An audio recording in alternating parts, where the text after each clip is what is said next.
Salut à tous les amis, j'espère que vous allez bien. Aujourd'hui on se retrouve pour une petite vidéo. Je vais essayer de reprendre un petit peu le rythme parce que vous m'avez extrêmement demandé cela et j'avais perdu un petit peu le rythme. C'est vrai, vous avez eu totalement raison parce que j'ai eu beaucoup de choses à gérer etc. dernièrement. Plus maintenant on a l'ajout de la boutique mylittlegarage.fr qui me prend quand même beaucoup de temps également.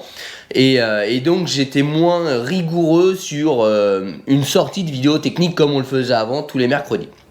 Je ne vous promets pas qu'il y en aura une tous les mercredis, mais je vais essayer de vous en sortir au moins une tous les 15 jours le mercredi. Ce qui nous mettra à 2 vidéos en temps normal par semaine et une semaine sur 2, 3 vidéos, je l'espère, si je ne suis pas débordé par tout ce que j'ai à faire également. Donc là les amis, on se retrouve, petite vidéo technique, ça fait très longtemps et c'est un sujet qui me tient particulièrement à cœur et je pense qu'il va vous tenir à cœur et surtout intéresser. Dans le sens où j'ai entendu beaucoup de conneries, mais alors beaucoup de conneries. Il y a beaucoup de personnes qui s'interrogent sur le sujet et vous avez été très nombreux à m'envoyer des youtubeurs qui évoquaient ce sujet-là et qui évoquent une généralité et donc qui disent des conneries. Je ne citerai pas de nom, je ne suis pas là pour dire un tel est nul, un tel est nul, un tel est moins bien, pas du tout, je donne juste mon opinion et bien évidemment je ne dirai aucun nom parce que le but n'est pas de viser un youtubeur en particulier mais plutôt de viser un sujet qui est parfois mal expliqué à mon goût et où il y a énormément d'amalgame. Alors vous m'excusez, il caille, j'ai la petite goutte au nez, donc de temps en temps il se peut que je renifle. Donc aujourd'hui de quoi va-t-on parler? Vous l'avez vu dans le titre, on va parler des additifs.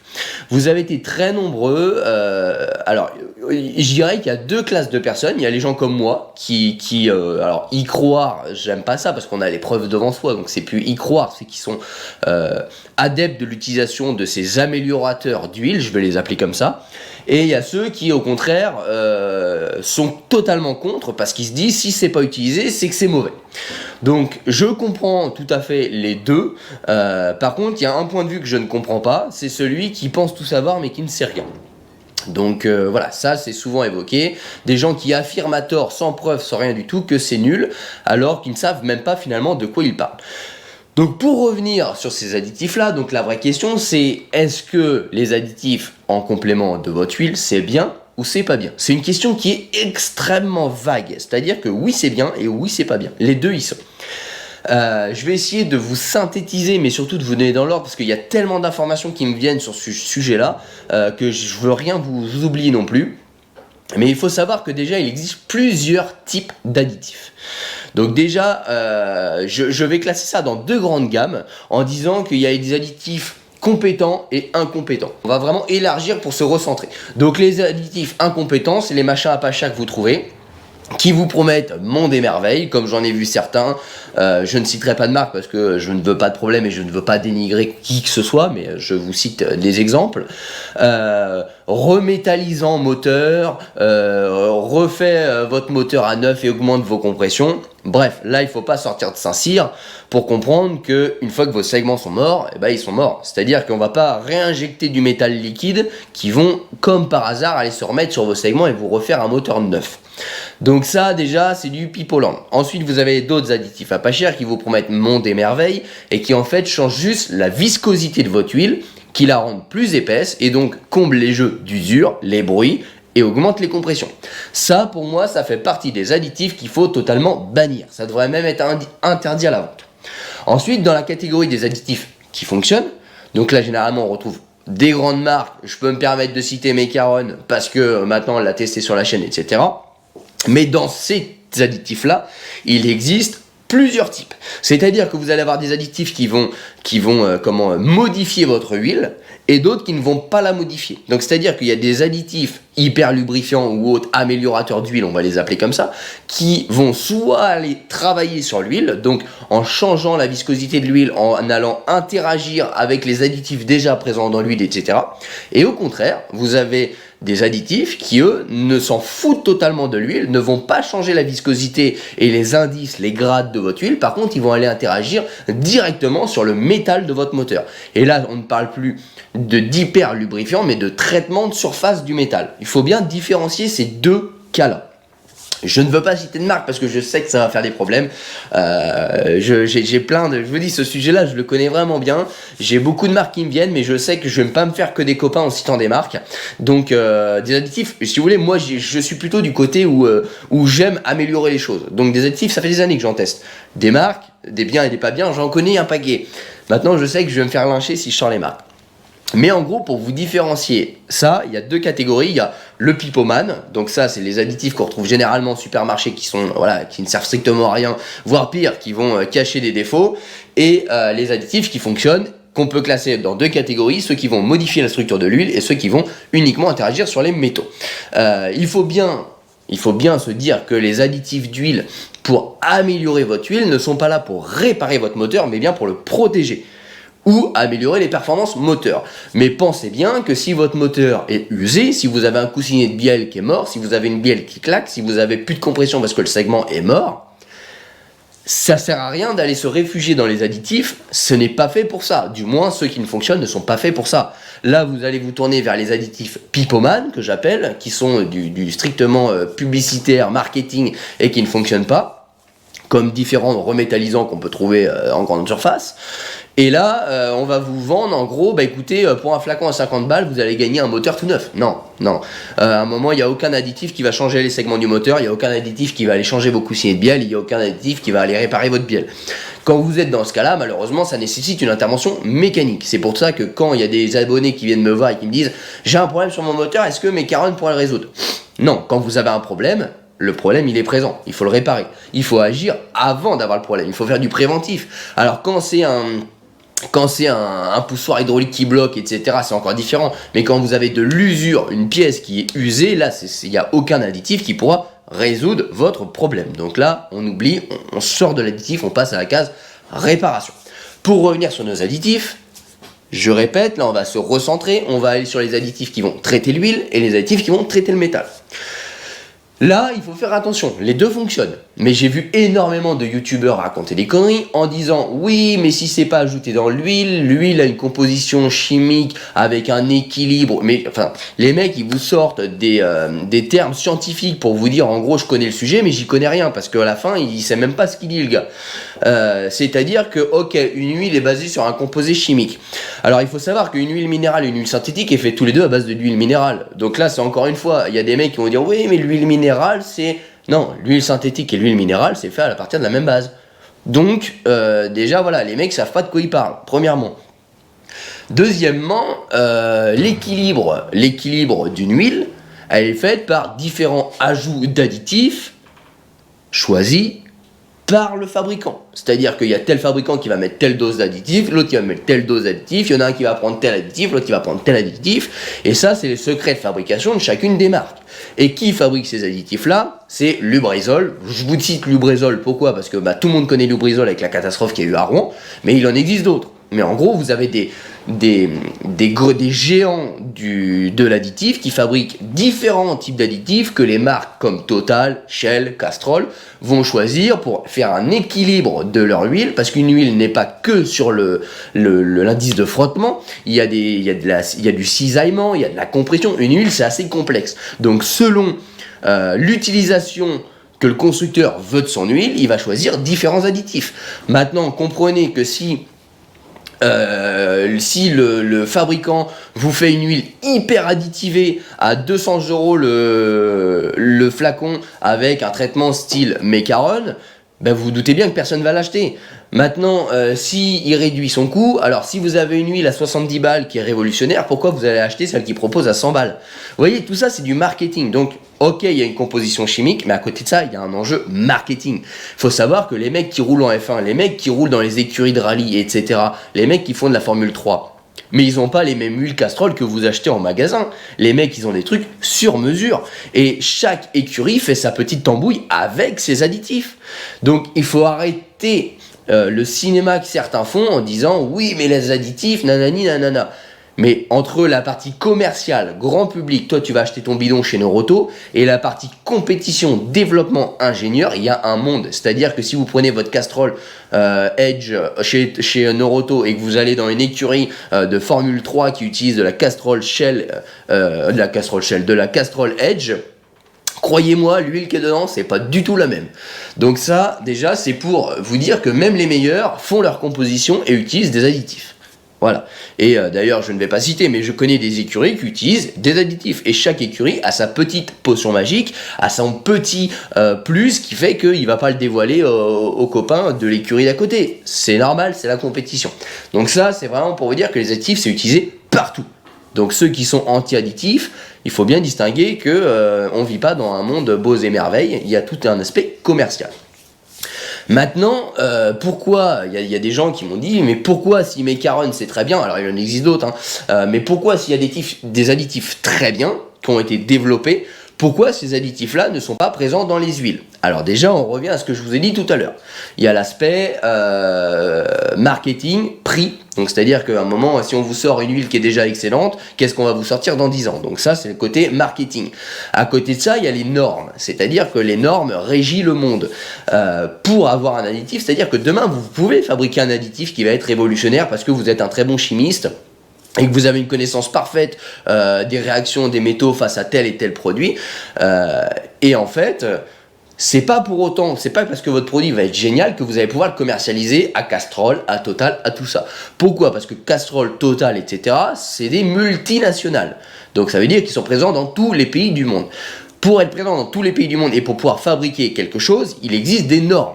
Une huile, ça a été régi par des normes API, etc., GL, vous avez les normes de grade, donc le 10W40, 10W5, enfin 5W10, vous en avez toute une multitude, et ça c'est des normalités, ça a été normalisé, il y a des cahiers des charges, ils doivent s'en respecter. Demain, vous créez un additif révolutionnaire, vous ne pourrez jamais le vendre à des sociétés comme Lubrizol pour qu'ils le produisent et à des sociétés comme Total pour qu'ils l'incluent dans leur formule, pour la simple et bonne raison que votre produit ne sera pas normalisé. C'est-à-dire qu'il sera peut-être autorisé en France, mais il sera peut-être pas autorisé en Chine, ou il sera peut-être pas autorisé en Amérique. Et donc, ces produits normalisés ne peuvent pas être mis dans des grands constructeurs comme ça, pour la simple et bonne raison que les normes, ça coûte une blinde. Et donc, vous avez tout cet aspect-là, qui est législation. Et d'ailleurs, je ne citerai pas encore de marque, mais ça je vous le dis, et il y a des fabricants d'additifs qui l'ont déjà dit. C'est-à-dire qu'il y a des additifs révolutionnaires qui sont à l'heure actuelle au goût du jour, qui ont été rachetés soit par les pétroliers pour tout simplement pas casser leur business, soit qui ne sont pas à l'heure actuelle normalisés par les géants de l'huile. Et pourquoi ils ne le normalisent pas? Tout simplement peut-être pour se couvrir, parce que s'ils normaliseraient cet additif révolutionnaire, ils le mettraient aussi à la disposition de tout le monde. Et donc, on n'aurait plus la même concurrence dans les huiles. Donc il y a tout cet aspect-là qui est, entre guillemets, dangereux pour les géants, pour les fabricants pétroliers qui font les huiles. Donc il faut bien savoir qu'un additif peut être révolutionnaire, peut être mis dans l'huile, peut être excellent, mais ne sera tout simplement pas mis dans l'huile de base par le fabricant pour la simple et bonne raison qu'il n'a pas les normes requises pour la fabrication à l'international et par le développement de sociétés qui sont classées avec des normes ISO, etc., comme Lubrizol, pour la simple et bonne raison que tout ça, c'est des règles qui régissent le monde, et c'est aussi simple que ça. Et ça n'empêche pas un bon chimiste de faire un bon produit, ça l'empêchera juste de se développer. Donc ça, c'est pour la partie pourquoi ce n'est pas incorporé directement dans les huiles. J'espère que j'ai pu vous éclairer un petit peu tout ça. Je vous invite, si vous voulez approfondir le sujet, à aller directement sur Google. Vous tapez normes additifs, etc. Vous allez avoir plein de sujets qui traitent ça. Et c'est bien mieux que les je sais tout mieux que tout le monde qui vous disent « Ah non, les additifs, c'est pas bien, faut pas les mettre dans l'huile, parce que si c'est pas fait comme ça de base, c'est que c'est pas bien. » Enfin, quand vous achetez des pâtes, vous mettez du ketchup dedans. Est-ce que les pâtes sont vendues avec le ketchup? Et non, pourtant c'est très bon. Enfin voilà, c'est un exemple alimentaire, mais qui régit un petit peu bien l'exemple. Pour revenir un petit peu sur les deux types d'additifs, donc vous avez un additif qui lui va traiter le métal, donc par exemple Macaron P18, lui va venir traiter le métal. Donc bien évidemment le Macaron P18, vous pouvez le retrouver en description de la vidéo. Je vous mettrai les vidéos des tests et on l'a ajouté sur notre boutique My Little Garage parce que c'est un des meilleurs additifs qu'on a testé à l'heure actuelle. Mais pour y revenir, par exemple, je prends le P18 parce qu'on l'a testé sur la chaîne YouTube, je répète, lui va se traiter uniquement la surface du métal. C'est-à-dire que le P18 ne va pas modifier le grade de l'huile, il ne va pas venir interagir avec l'huile, il va tout simplement venir traiter la surface du métal pour limiter la friction du moteur. En gros, il laisse votre huile telle qu'elle, avec la même compressibilité, le même taux de cisaillement, etc., etc. Il vient juste faire son boulot sur la surface du métal et il s'applique uniquement sur les surfaces qui sont en compression. Donc coussinet de bielle, arbre à cames, tout ce qui va s'user. En fait, le P18 va venir s'incruster dans le métal par compression du métal, donc par frottement métal-métal. Et donc il va s'appliquer, il va rendre inusables les pièces. Voilà comment ça fonctionne. Maintenant, vous avez d'autres additifs dont je ne citerai pas la marque parce que je sais que ça va faire polémique, etc. Et c'est pas le but de cette vidéo, c'est juste de vous expliquer comment ça fonctionne. Il y a des additifs à base de téflon, à base de chlore, etc. qui eux vont directement interagir sur l'huile. Donc là, on n'est plus sur le métal, mais on est sur l'huile pour la rendre plus fluide, pour la rendre plus lubrifiante, etc., etc., etc. Et donc là, par contre, ces huiles, ces additifs-là peuvent, je dis bien peuvent parce que c'est pas une généralité, avoir des incompatibilités avec certaines huiles.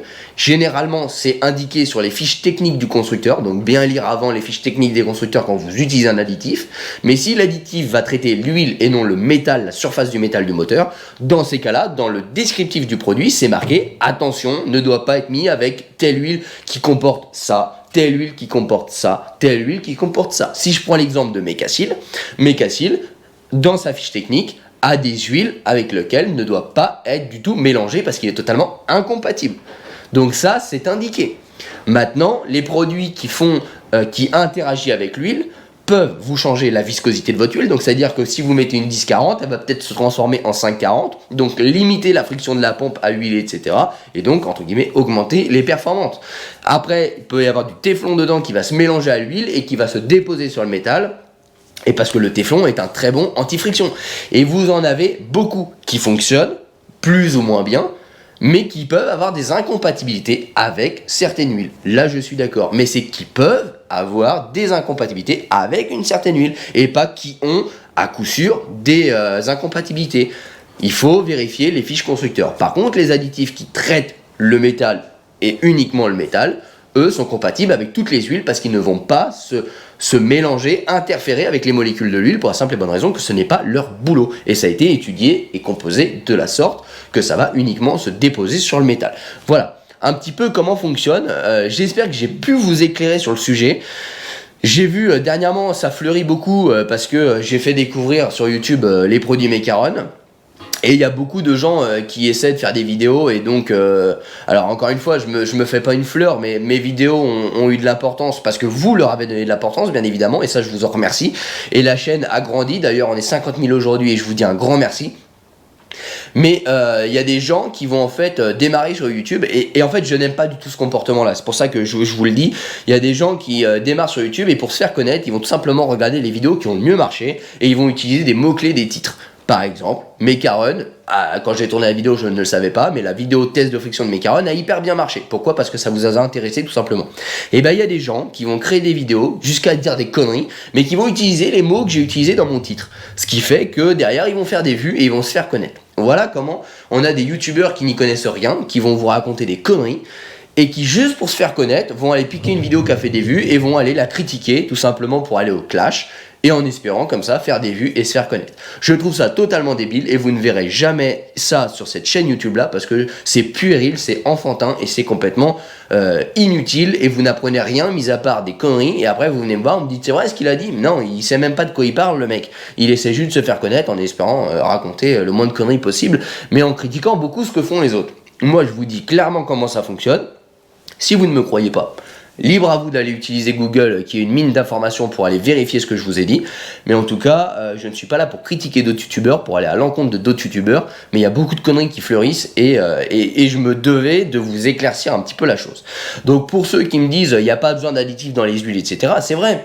Vous pouvez avoir un véhicule qui est très bien entretenu, qui aura des intervalles de vidange tout le temps, etc. Un véhicule bien entretenu, ça fait 300 000 km. Donc il y a des mecs qui me disent j'ai jamais utilisé un additif, mon véhicule a 300 000. Mais c'est bien. C'est pas du tout, je le prends pas mal, c'est bien. Ça veut dire que ton véhicule, tu l'as entretenu et que tu as mis de l'huile de qualité. Maintenant, ton véhicule, il aurait été encore mieux entretenu, encore moins usé si tu aurais utilisé des additifs de qualité.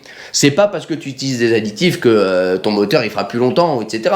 Mais ton moteur tournera mieux, consommera moins, gagnera de la puissance et ça, je vous l'ai prouvé en vidéo, on a fait des tests de puissance, on a fait des tests de friction.